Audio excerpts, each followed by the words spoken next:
Tubuh Chu Jiangye tiba-tiba bergetar, dan pupil matanya mengecil. Pada saat ini, belati di tangan Yao Nantian menusuk jantungnya dari belakang. Beraninya kau berkomplot melawanku. Begitu suaranya jatuh, Bing Leidong memadatkan duri es bercabang 3 di tangannya, dan mengayunkannya, memotong kepala Chu Jiangye secara langsung. Chu Jiangye, yang hanya memiliki separuh kepalanya, menjadi mayat tanpa kepala. Namun, dia tidak mati. Darah yang menyembur keluar dari lehernya tidak berwarna merah. Itu hampir hitam. Jumlah darah yang menyembur keluar sangat mengejutkan, seperti air pasang. Itu melonjak keluar dan segera menyelimuti tubuhnya. Yao Nantian dan 3 orang lainnya semuanya terkejut, dan darah hitam yang melonjak menjadi kental. Kemudian, darah itu berputar dan berubah menjadi sosok yang sangat besar, berubah menjadi monster. Kulitnya berwarna campuran hijau tua dan merah, dan rambutnya acak-acakan seperti api yang menyala-nyala. Wajahnya sangat ganas, dengan mata marah terbuka lebar, dan sepertinya tidak ada kelopak mata, sepasang mata lonceng tembaga. Yang paling mencolok adalah 2 taring besar yang terekspos di mulutnya. Ia tampak seperti binatang buas, tinggi dan kuat. Meskipun tidak dapat dibandingkan dengan jiwa Xiaoyan, ia jauh lebih besar dari tubuh normal. Otot-ototnya bersimpul, dan setiap inci otot tampaknya mengandung kekuatan penghancur. Ketiga yaksa itu hanya merasakan kulit kepala mereka kesemutan, dan berbalik tanpa ragu-ragu, siap untuk melarikan diri. Namun, yaksa yang ditarik oleh Chu Jiangye tiba-tiba menendang kakinya yang berselaput, dan kecepatannya luar biasa. Pada saat yang sama, ia membuka mulutnya dan mengeluarkan raungan tajam. Ketiga sosok itu diam-diam setuju, sial, kita bertiga harus bekerja sama, jika tidak, jika kita mengalahkan mereka satu persatu, kita semua akan binasa di sini. Yao Nantian mengumpat dengan keras. Dia tidak menyangka Chu Jiangye memiliki kartu truf seperti itu. Tidak heran orang ini tidak pernah menganggap mereka serius sejak awal. Adegan menjadi kacau untuk sementara waktu. Pangeran melihat pecahnya pertempuran yang tiba-tiba dan tiba-tiba menunjukkan ekspresi bingung. Bukankah mereka berkumpul? Pangeran mengatakan bahwa mereka berkumpul, tetapi untuk tujuan yang berbeda. Monster tua ini semuanya adalah jahe tua, sangat pedas sehingga mereka menarik, jadi tidak mengherankan jika terjadi apa-apa. Ye Beijing terus memeluk dadanya sesekali. Dadanya yang lembut naik dan turun perlahan dengan napasnya. Namun matanya tidak tertuju pada kekacauan keempat orang itu. Sebaliknya, dia melihat ke tempat di mana beberapa kelompok cahaya berkumpul, yang telah berubah menjadi kabut darah keemasan. Pada saat ini, Xiaoyan seharusnya kehilangan semua kesadaran, tetapi dia tidak berada di dunia yang luas. 4 bayangan hitam berdiri di depannya. Di depan keempat bayangan hitam ini, Xiaoyan tampak seperti setetes air di lautan. Bagaimana mungkin kamu, yang bukan jiwaku, memanggil jiwa kita? Bayangan hitam yang berbicara itu tampaknya berjalan keluar dari bayangan setelah dia membuka mulutnya. Xiaoyan melihat sosok orang ini sejenak, dan matanya tiba-tiba menyusut. Ini adalah jiwa, dan ukurannya tak terukur. Itu tidak sebesar tubuh jiwa super raksasa, tetapi tulang-tulangnya terekspos. Generasi muda bersedia untuk menghidupkan kembali klan jiwa. Sekarang dalam situasi putus asa, dan saya tidak tahu mengapa itu memanggil jiwa para pendahulu. Tampaknya kamu tidak memurnikannya menjadi boneka tetapi menempati tubuhnya untuk menjadi jiwa catur.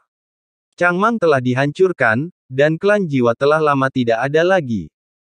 Jiwa kita seharusnya telah terpencar dan muncul kembali karenamu. Ini berarti bahwa klan Yuan Shen masih memiliki kesempatan. Dalam hal ini, aku akan meminjam kekuatan tulang raksasa kita. Apakah kamu dapat bertahan hidup dalam situasi putus asa tergantung pada keberuntunganmu sendiri? Suara halus dari tulang raksasa Yuan Shen jatuh, dan Xiaoyan merasakan kilatan di depan matanya. Dalam kabut darah, lengkungan emas berkelebat liar, dan semua kabut darah tiba-tiba mengembun, dan tubuh Xiaoyan yang hancur mengembun kembali. Dia tampaknya memiliki tubuh abadi. Tapi sekarang dia telanjang dan terbungkus dalam cahaya keemasan. Chu Jiangye. Dia membangkitkan ketiga orang itu dalam waktu singkat ini. Mereka semua dicat oleh Chu Jiangye. Yaksa berulang kali ditolak dan masing-masing terluka. Yao Nantian segera mengangkat tangannya dan menunjuk ke posisi di mana Xiao Yan berada, dan berteriak keras. Bukankah dia tuanmu? Jika kamu bersikeras membunuh kami, biarkan Tian Luolan membuka blokade ruang angkasa dan biarkan dia melarikan diri. Pada titik ini, Yao Nantian tahu cara mengendalikan hati orang dan tahu bahwa target sebenarnya Chu Jiangye adalah Xiao Yan. Krisis dapat diselesaikan hanya dengan beberapa kata. Mata Chu Jiangye yang seperti lonceng tembaga memperlihatkan tatapan yang sangat garang. Namun, dia masih berbalik dengan tegas saat ini dan melihat ke arah Xiao Yan. Meskipun tubuh Xiao Yan telah dibentuk kembali saat ini, darah dan ki-nya masih sangat lemah. Bahkan dengan kekuatan simbiosis, tidak ada seorang pun di sini yang dapat menggantikan darah dan ki yang telah hilang dari Xiao Yan. Jika dia ingin pulih, dia hanya dapat menggunakan Yuan Shen yang sebelumnya telah dia bawa ke Lingsu dengan bantuan Luo Shaxue. Tubuh gemuk Luo Shaxue di Lingsu seperti gunung kecil. Aku akan menyerapnya sepenuhnya. Aku pasti bisa pergi dari sini. Aku akan mencabik-cabik orang yang mengurungku di sini menjadi berkeping-keping.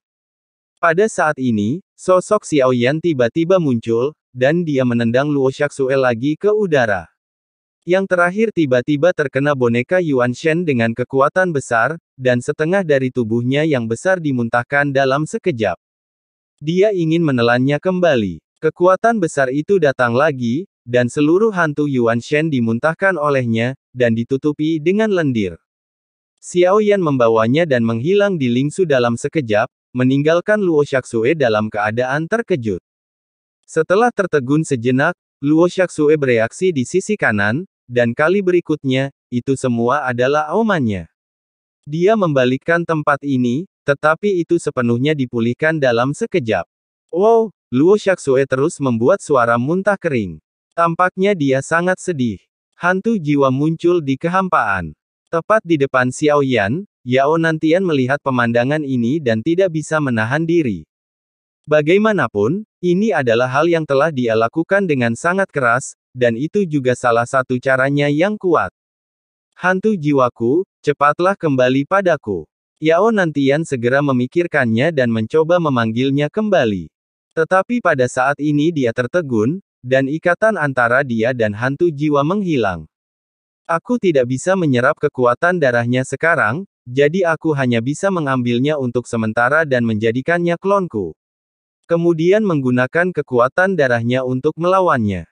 Pada saat ini, hantu jiwa tiba-tiba tumpang tindih dengan Xiao Yan.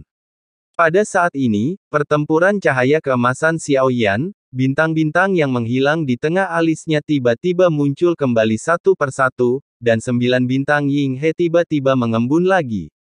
Yaksa yang digambar Chu Jiangye berubah menjadi seberkas cahaya dengan suara keras.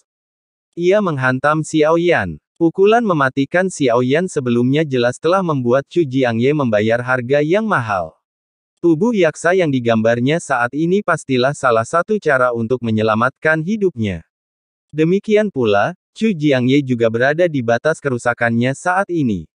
Melihat Xiao Yan yang tidak dapat dibunuh, mentalitasnya sudah retak.